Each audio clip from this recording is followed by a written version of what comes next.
اللهم صل على سيدنا محمد يا رب صل وسلم دائما أبدا على حبيبي.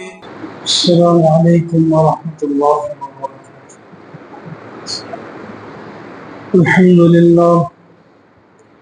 الحمد لله وكفى والصلاة والسلام على سيد الرسل وخاتم الأنبياء.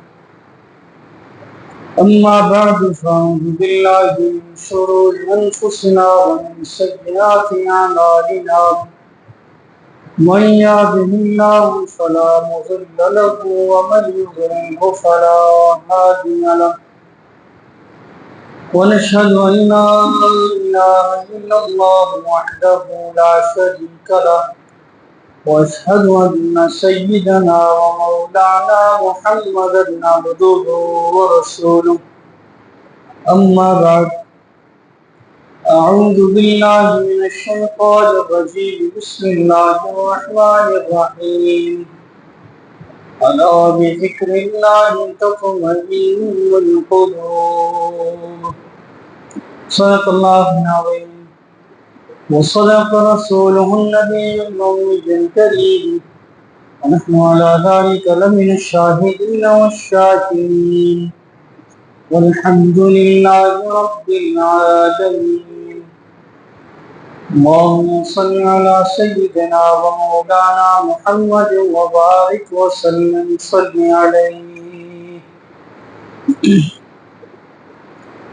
محترم و مکرم سامعین، اللہ رب العزت قرآن مجید فرقان حمید میں ارشاد فرماتے ہیں الا بذکر اللہ تطمئن القلوب،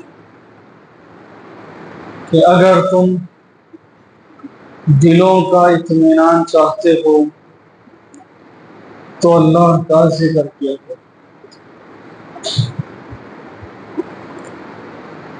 دنیا کے اندر سکون قلب، سکون دل، اطمینان دل کے لیے مختلف طریقے استعمال کیے جاتے ہیں کہ اپنے آپ کو کسی چیز میں مصروف کر لیں، گانے سن لیں، فلمیں دیکھ لیں، ڈرامے دیکھ لیں، کسی کے ساتھ لڑائی کر لیں، کسی کی بات کا بتنگڑ بنا دیں۔ یہ بہت ساری ایسی چیزیں ہیں جو رائج وقت ہیں۔ اس کے پیچھے جو ریزن ہوتا ہے، اس کے پیچھے جو وجہ ہوتی ہے وہ اطمینان قلب ہوتا ہے۔ اور عرف عام میں یہ بات بھی مشہور ہے کہ اگر دل کو اطمینان دینا ہے تو گانے سن لیے جائیں۔ بالفاظ دیگر یہ کہا جاتا ہے روح کی غذا گانے، لیکن ایسا ہرگز نہیں، بلکہ گانا دل کے اندر نفاق پیدا کرتا ہے۔ روح کی غذا اللہ کا ذکر ہے، اللہ کا قرآن ہے۔ آپ آزما لیجئے، آپ کبھی بہت زیادہ کسی چیز میں پریشان ہو،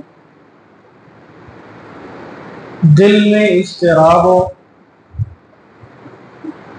تو اللہ کا ذکر کر کے دیکھ لیجئے، آپ کا یہ اضطراب ختم ہو جائے۔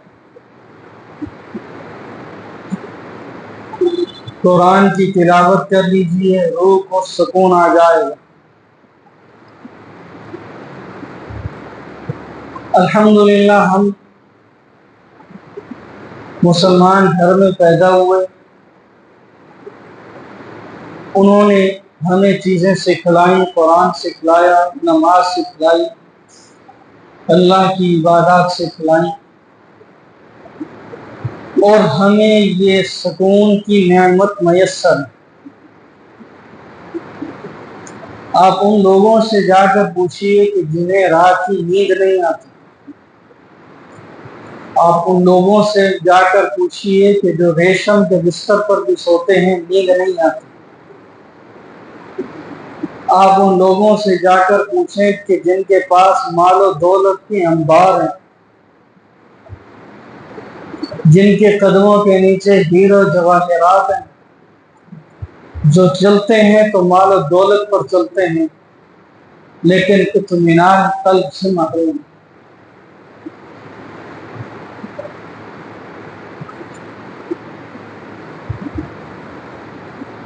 آپ یورپ کے اندر دیکھ لیجئے، ایک سے ایک بڑا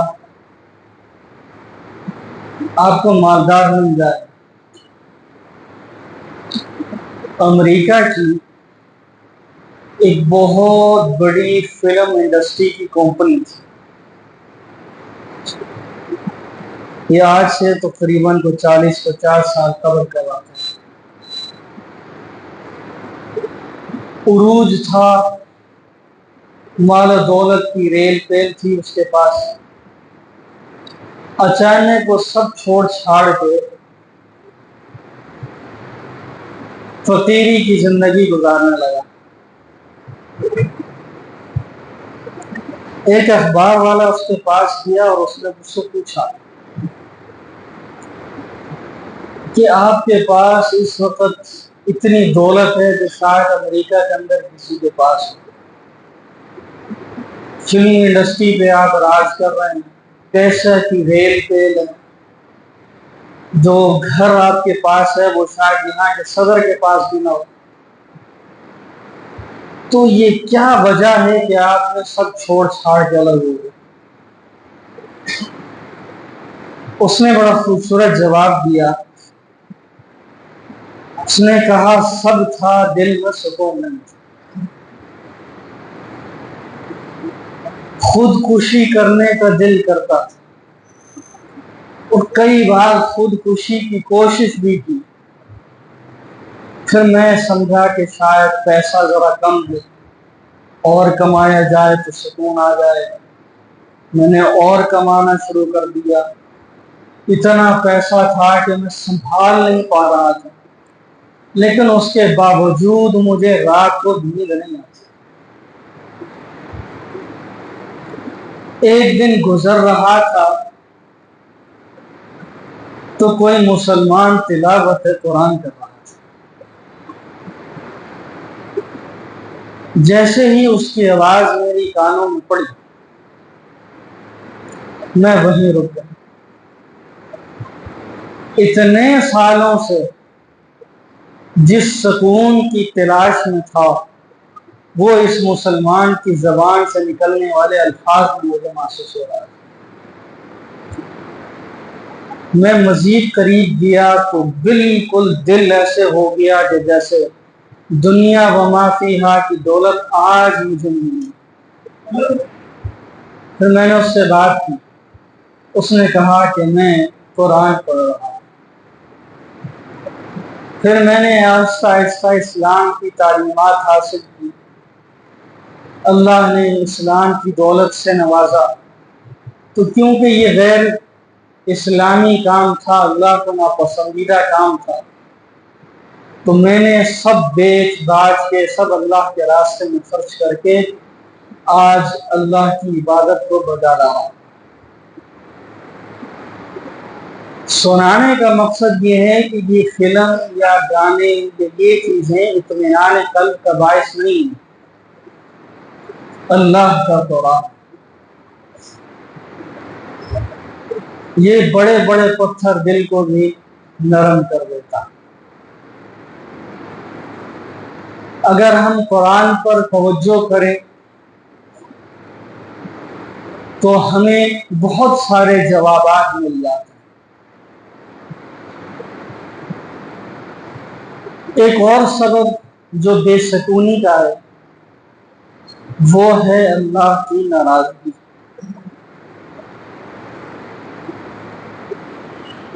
ہر چیز میسر ہے، سو نہیں پاتے یا کچھ نہیں کر پاتے، نعمتیں ہونے کے باوجود دل میں سکون نہیں، تو اس کا ایک مطلب یہ بھی ہو سکتا ہے کہ کام ایسا ہو رہا ہے جس سے رب کی ناراضگی۔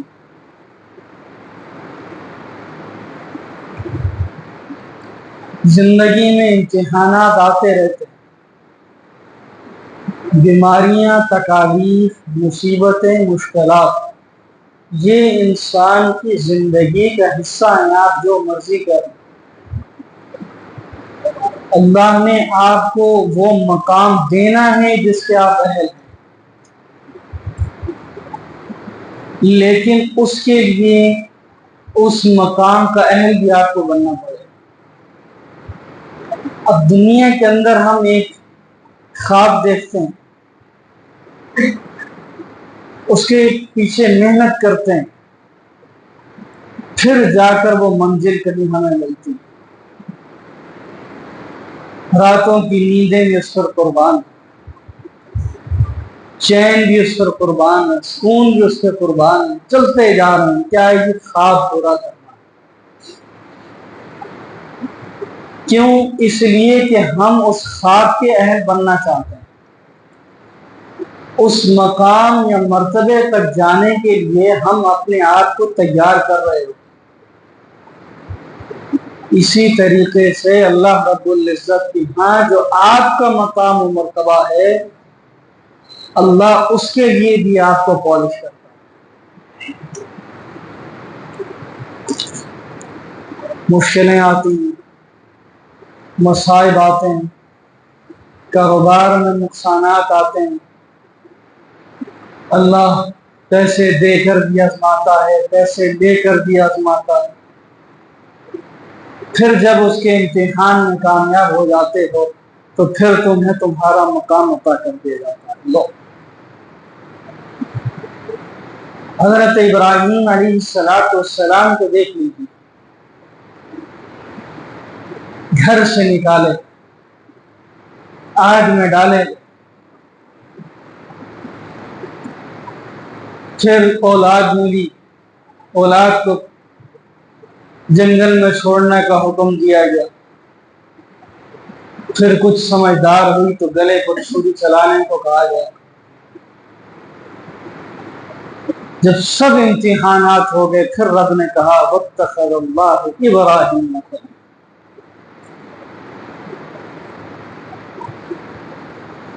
قد صدقت الرؤیا یا ابراہیم قد صدقت الرؤیا۔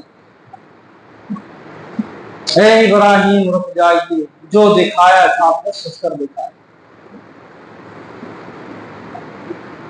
ہمیں ہمارا کوئی عزیز، ہمارا استاد، ہمارا بڑا یہ الفاظ کہے کہ یہ بات میں نے تمہیں کی تھی، تم نے سچ کر دکھائی ہے، تو ہم پھولے نہیں سماتے۔ حضرت ابراہیم علیہ السلام کی قسمت پر کیوں نہ نازا ہوں تو انہیں رب کہہ رہا ہے کہ تم نے سچ کر دکھایا۔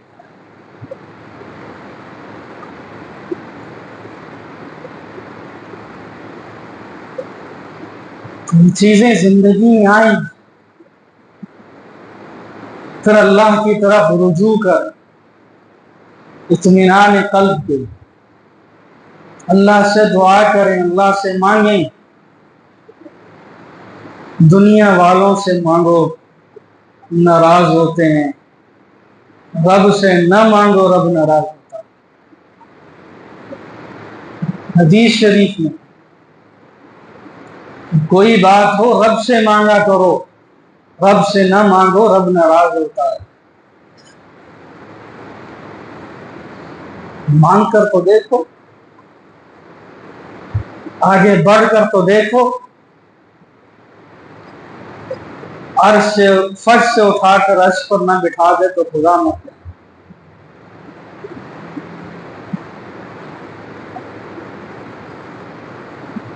بلکہ یہاں تک نبی کریم صلی اللہ علیہ وسلم نے تلقین فرمائی ہے جوتے کا تسمہ بھی ٹوٹ جائے تو اللہ سے مانگو. دنیا تحت الاسباب ہے، کسی نہ کسی طریقے سے یا پیسے دے کر یا کچھ کر کے وہ تمہیں میسر ہو جائے گا، لیکن اس سے پہلے رب سے مانگ لو کہ ربا مجھے عطا کر.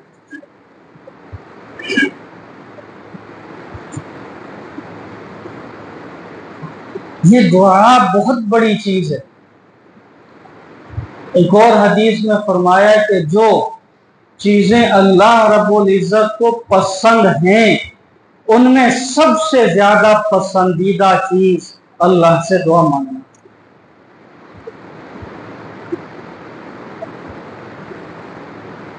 جب انسان مانگتا ہے، معافی مانگتا ہے، ربا گناہ سرزد ہو گئے، پوری زندگی تیری نافرمانی کرتا رہا، اب عقل آئی ہے، تیرے دربار میں آیا ہوں. رب فرشتوں کو بلا کر کہتا ہے دیکھو تم کہتے تھے کہ یہ کیا کریں گے،